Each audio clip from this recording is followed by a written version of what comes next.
Hey, what's up guys? Tonight we're going to talk about Aave and why Aave is one of the most famous and most popular DeFi tools out there, because Aave is a real DeFi dinosaur. So tonight we are going to do a DeFi dinosaur deep dive. Let's go. First of all, we're going to check out, of course, the CoinMarketCap chart with Aave, and we can see that we are currently rated at $133. Coming from an all-time high at around $630, and this was back in 2021 in May. And we can also see that the chart started here in January 2021. So this is like an old project because it has been on the market here for 3 years. But there's a catch. Aave wasn't always named Aave, and there wasn't always a token Aave.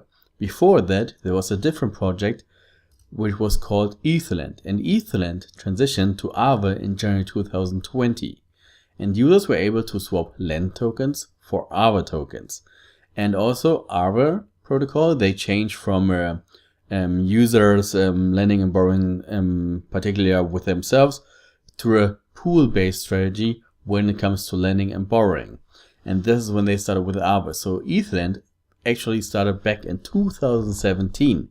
So this project now has been on the market for 7 years, and it has been one of the oldest, if not the oldest, like lending and borrowing DeFi protocols out there.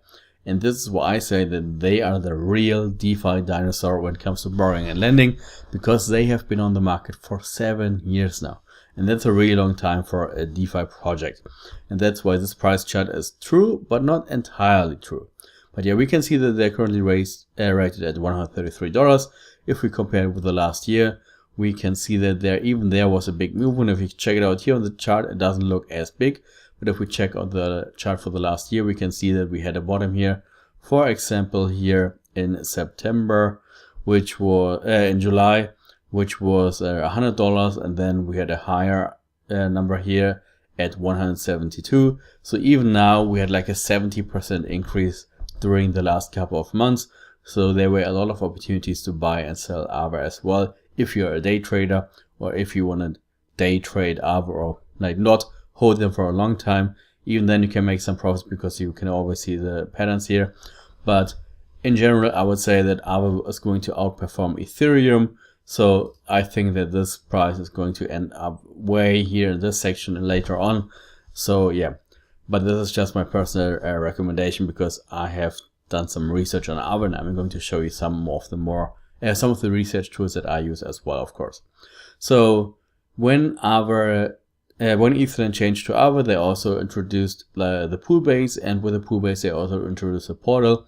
And with the portal, Aave is able to not only offer lending and borrowing on only one blockchain, but on different blockchains which are EVM compatible. So they started as a second layer for Ethereum, and now they have all the different blockchains that they cover with their lending and borrowing, and you can do all the cross lending and borrowing. So that's like very interesting when you're into DeFi and when you want to lend and borrow some assets, then Aave is the way to go.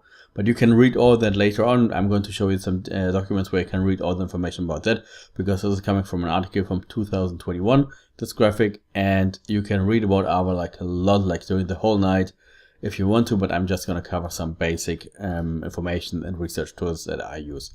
If we check out their Twitter account, you can also see that they joined in May 2020, and they have almost 600,000 followers, and they post on a daily basis. They are like on different conventions talking about cryptocurrency, etc., etc. They are doing developments. Then their version 3 market hit.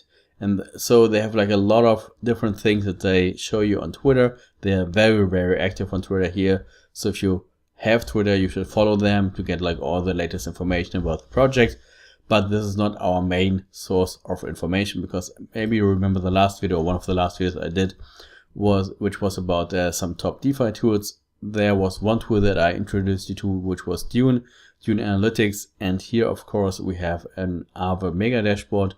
And here on the Aave mega dashboard, we can see a lot of different information. I've opened up 3 different dashboards for you so that we can get some information, some analytic information about Aave, like the raw data, so that we can do more of an analysis about the project.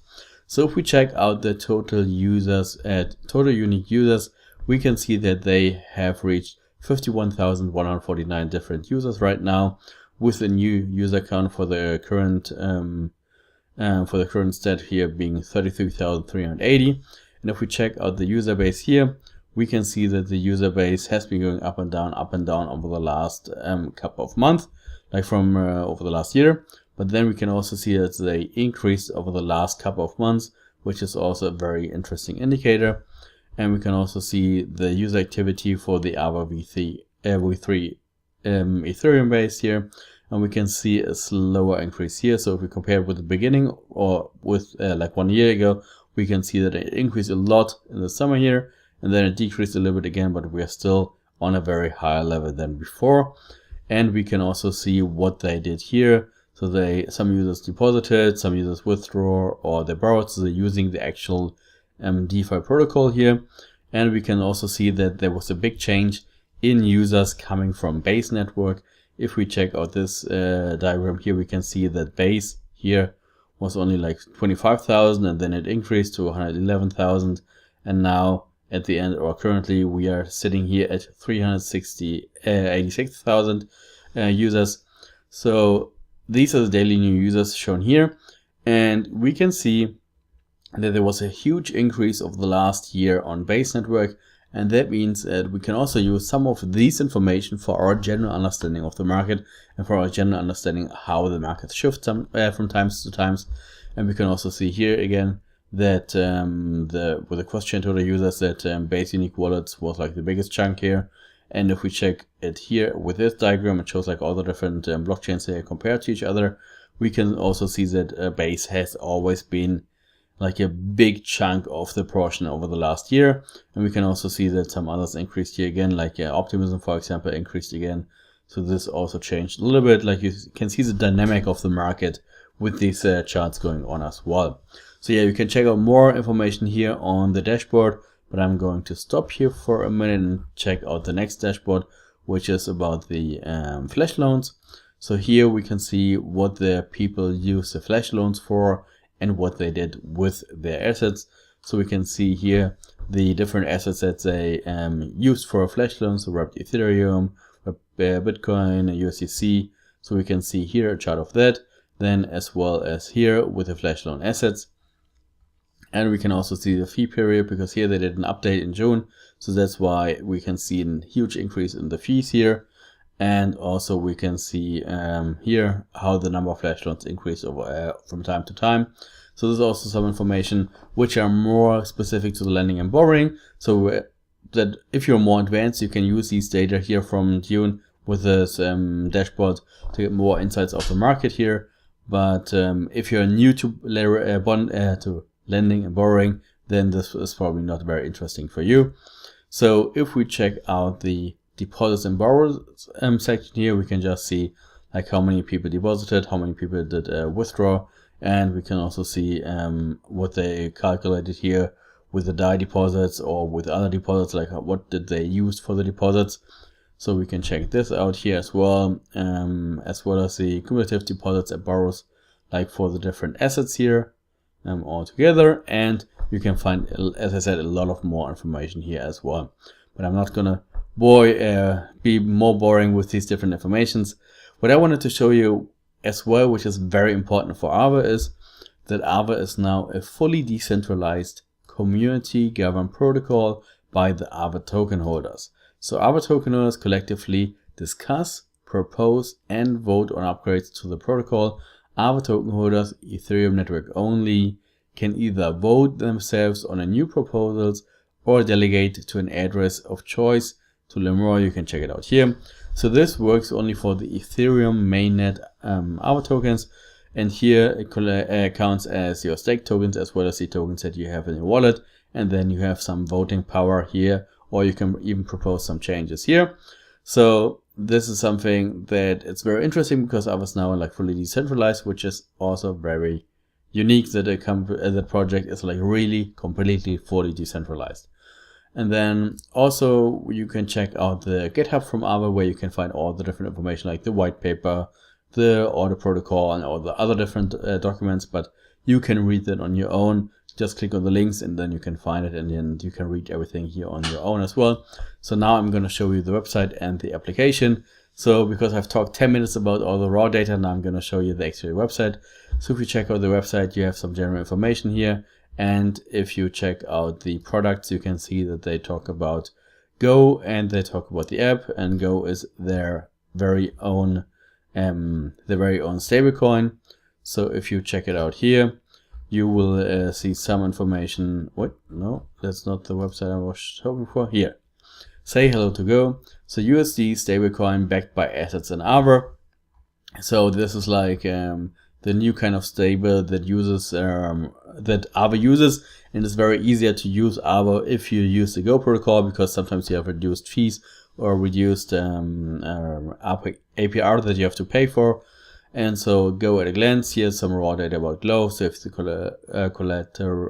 collateralization, man, that's such a difficult word for me as a German. And then you have the Go minted here. So these are some basic information that you can check out as yourself. So just remember, Go is a stablecoin that's always priced at $1, which is backed by the Aave collaterals, and which was introduced by Aave itself, because before all the people used the DAI stablecoin, but now more and more people are using the Go stablecoin. And then the more important thing is the app.